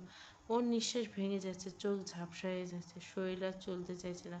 তবু থামলো না, কারণ থামা মানে মৃত্যু। ঠিক তখনই সামনের মোড় ঘুরিয়ে দ্রুত গতিতে একটা কালো রঙের গাড়ি এসেছিল। মেহেরিসের গাড়ি। দুজনের মাঝে দূরত্ব মাত্র 1 হাত। মেহেরিস আর নিজেকে সামলাতে পারল না। ধাম! প্রচণ্ড শব্দে গাড়ি সজোরে ধাক্কা খেল। মুহূর্তের মধ্যে ওর শরীরে বাতাস ছিটকে প্রায় 11 ফুট দূরে গিয়ে আসছে বলে চারিদিকে কাঁচ ভাঙার শব্দ ছড়িয়ে পড়ছে। গাড়িটা হঠাৎ ব্রেক কষে থেমে গেল। ড্রাইভার দরজা খুলে একজন মানুষ পেরে দৌড়ে এসলো। সে আর কেউ না, রুশান। রুশানের বুক ধড়ফড় করছে।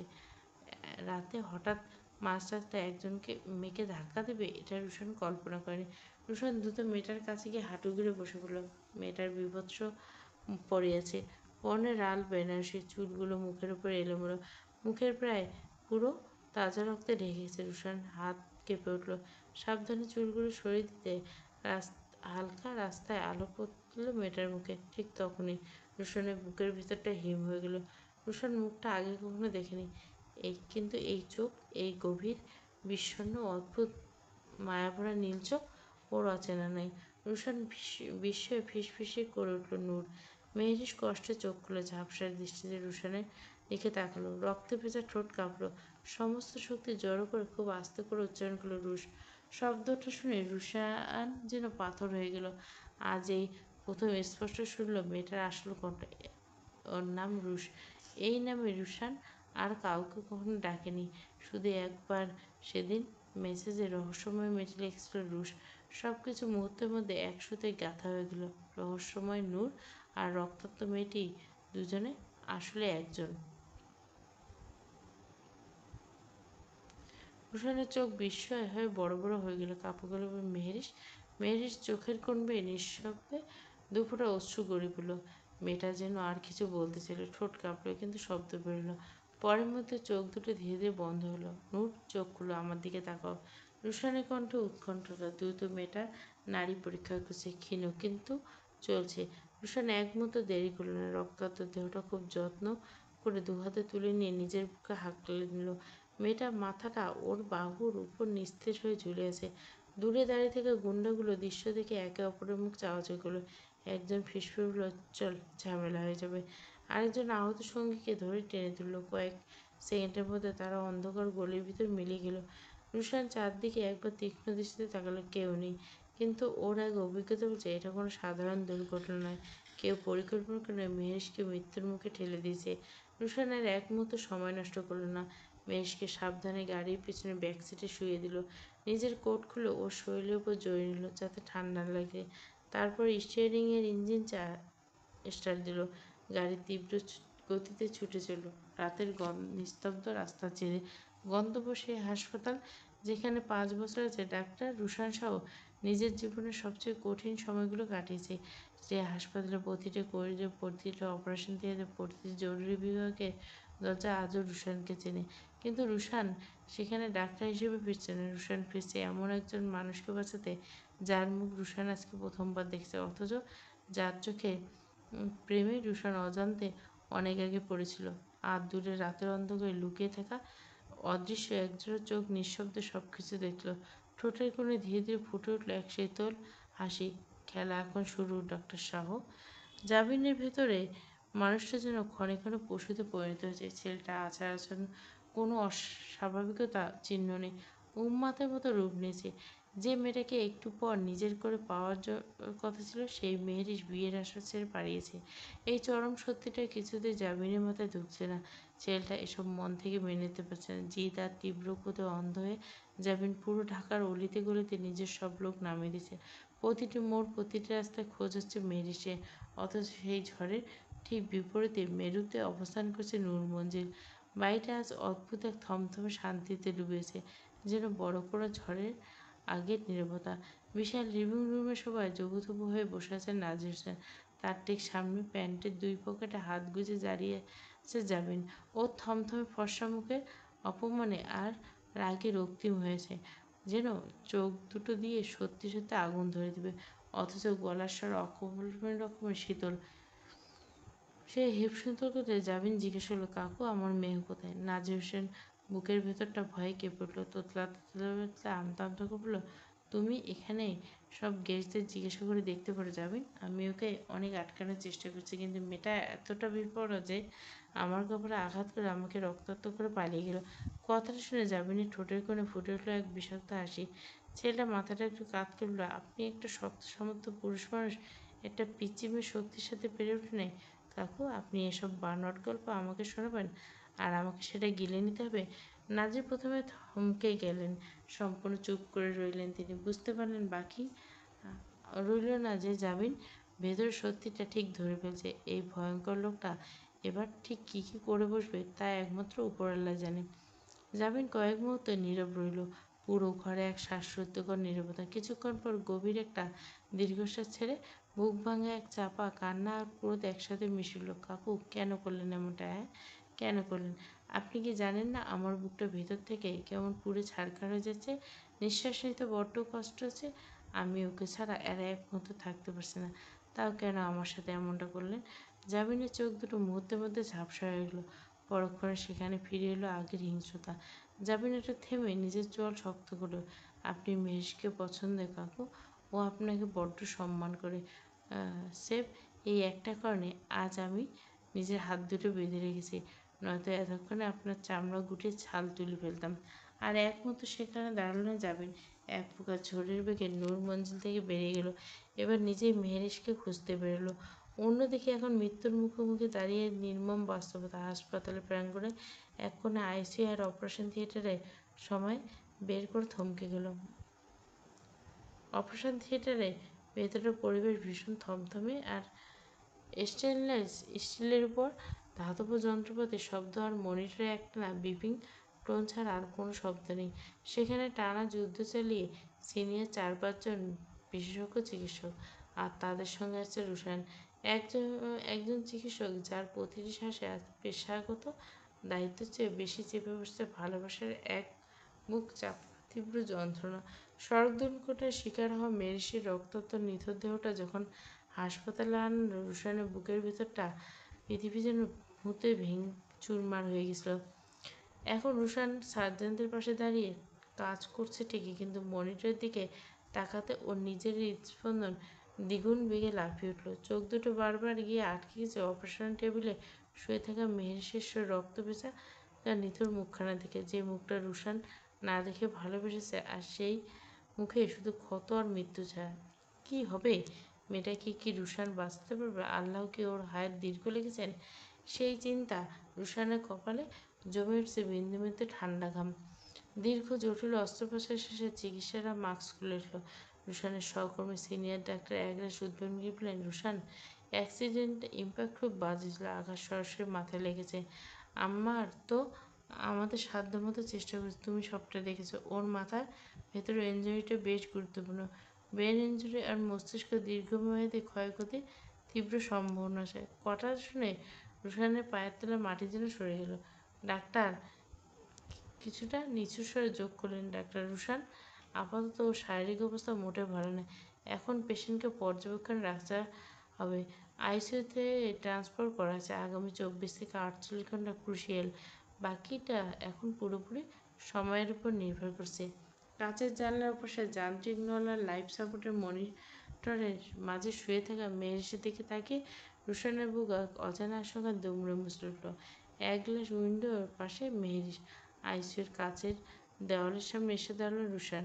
কাচের ভেতরের দৃশ্য যেন ওর বুকে চাবুকের মতো গিয়ে বিচ্ছে। নিথর মেহেরের শরীরে অসংখ্য নল আর যান্ত্রিক লাইফ সাপোর্ট। পাশে মনিটরের স্পন্দন আঁকাবাঁকা রেখাটা দেখা যাচ্ছে, সেটাই এখন বেঁচে থাকার একমাত্র প্রমাণ। রুশান পকেটে 2 হাত গুজে দিল, কিন্তু ওর আঙুলগুলো শীতে নয়, বরং এক প্রচণ্ড আতঙ্কে থরথর করে কাঁপছে। না দেখে সে মানুষটা রুশানকে মনে মনে এত ভালোবাসলো, তাকে দেখার ভাগ্য হবে তার স্বপ্নেও ভাবেনি। অশ্রু সজল চোখে মনিটরে ওই ডিজিটাল সংখ্যার দিকে তাকিয়ে রুশান মনে মনে মিনতি করল, আল্লাহ, আমার হাতে ছোঁয়া বা আমার মেডিকেল বিদ্যা হয়তো আজকে ব্যর্থ হতে পারে, কিন্তু তোমার অলৌকিক দয়া কখনো ব্যর্থ হয় না। আল্লাহ, তুমি মেয়েটাকে দীর্ঘায়ু দাও, ওকে আবার আমার মাঝে ফিরিয়ে দাও।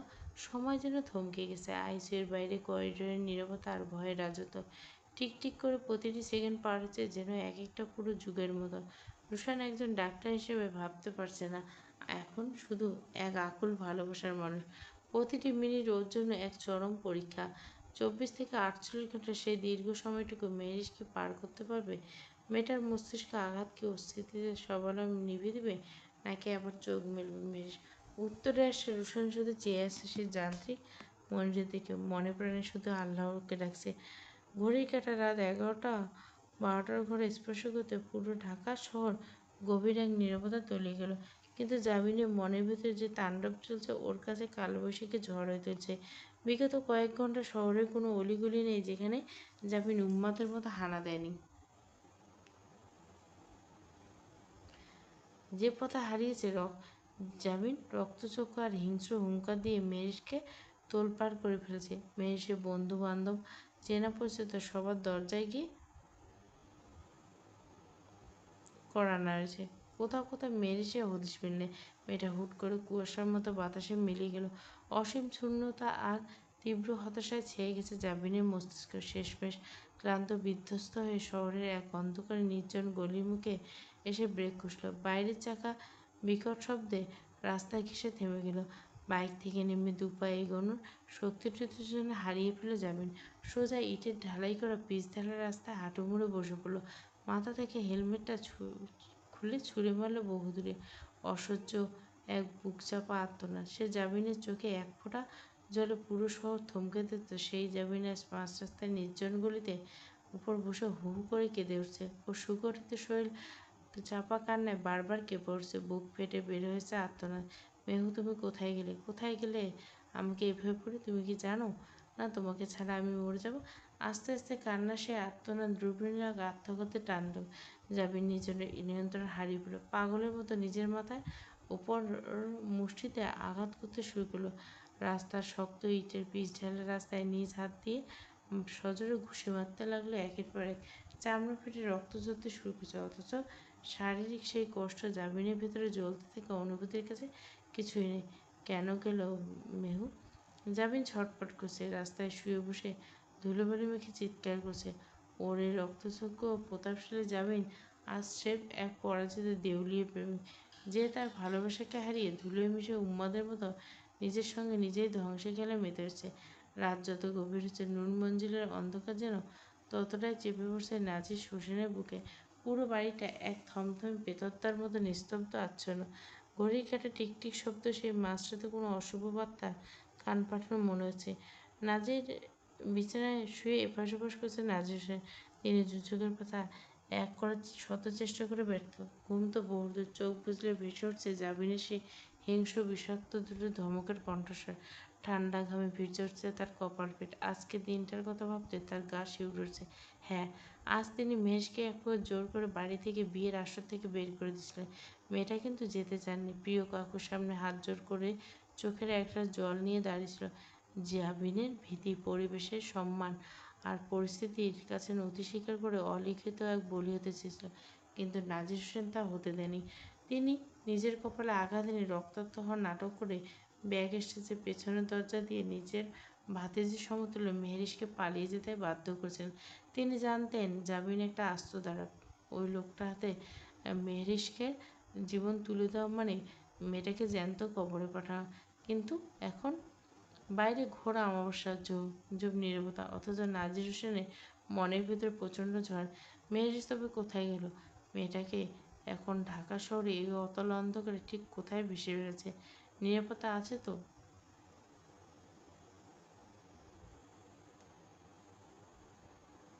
যাবেন কোনো লোক ওর পিছু নেয়নি তো? এতক্ষণে ক্ষণ প্রতিটি মিনিট নাজির হোসেন কাটছে এক অজানা তীব্র আশঙ্কায়।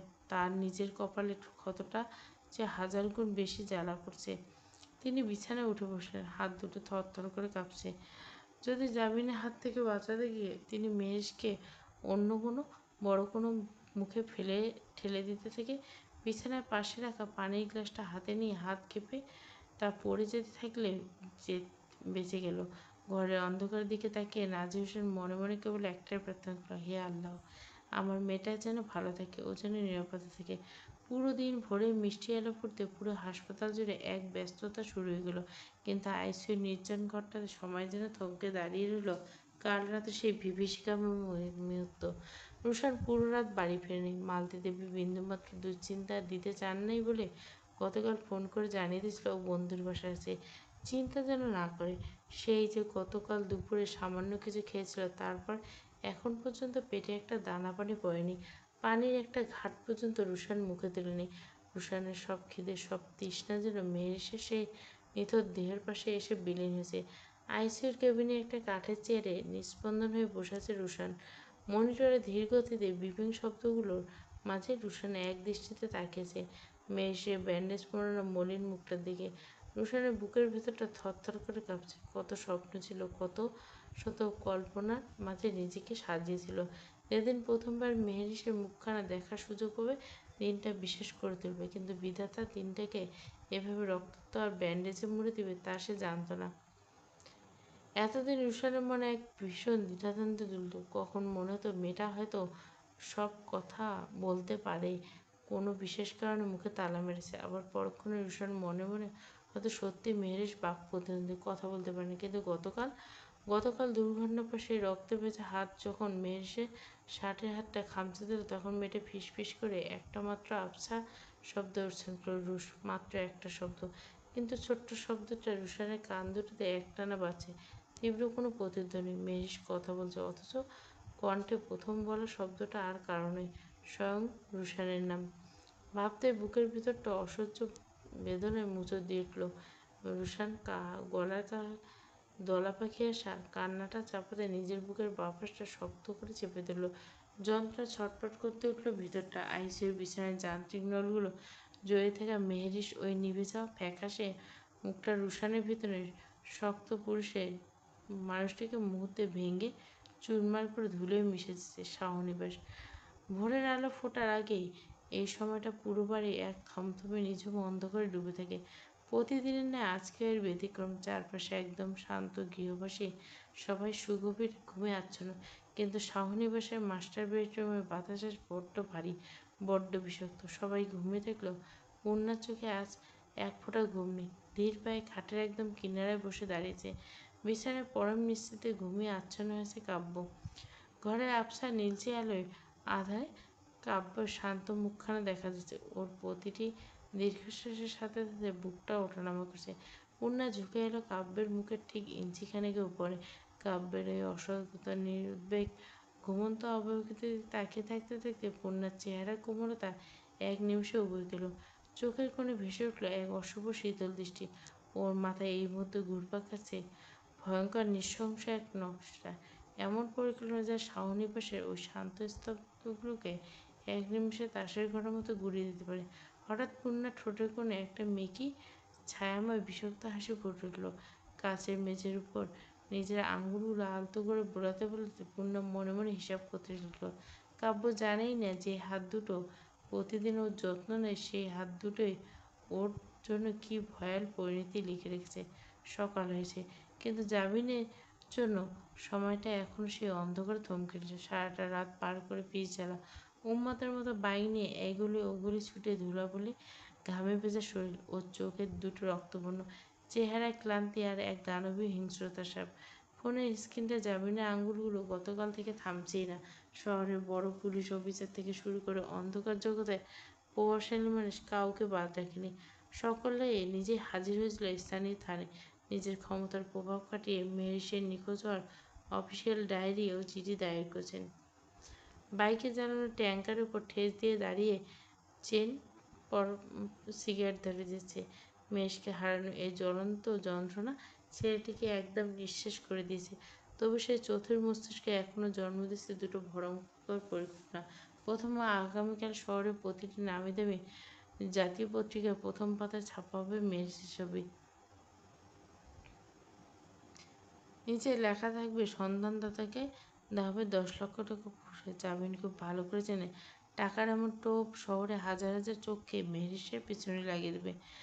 মেয়েটা শহরে যেখানে লুকিয়ে থাকুক, এই টাকার লোক ওকে জামিনের কাছে এনে দেবে। দ্বিতীয় পরিকল্পনা ভেবেই জামিনের চোয়াল শক্ত হয়ে উঠল, ঠোঁটের কোণে ফুটে উঠল এক হারিম করা ভয়ঙ্কর হাসি। বিগত 1 সপ্তাহ ধরে যে ছেলেকে মেহেরিসা আশেপাশে প্রায় ঘুরঘুর করতে দেখেছে জামিনের লোকজনের চোখে, তা আগে ধরা পড়েছে।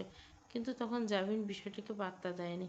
এখন জামিনের ষষ্ঠ ইন্দ্রি বলছে, মেহেরিসা এই হঠাৎ উধাও হয়ে যাওয়ার পিছনে ওই অজ্ঞাত ছেলেটা কোনো না কোনোভাবে হাত আছে। যেই হোস না কেন তুই। জামিন নিজের হাতে সিগারেটটা বুট জুতো দিয়ে পিষে দিতে দিতে বিড়বিড় করল, আমার মেহুর দিকে নজর দেওয়ার মাসুল তোকে হাড়ে হাড়ে দিতে হবে। তোকে খুঁজে বের করবো আমি। আর তারপর তোর কী পরিণত হবে তা কল্পনাও করতে পারবি না।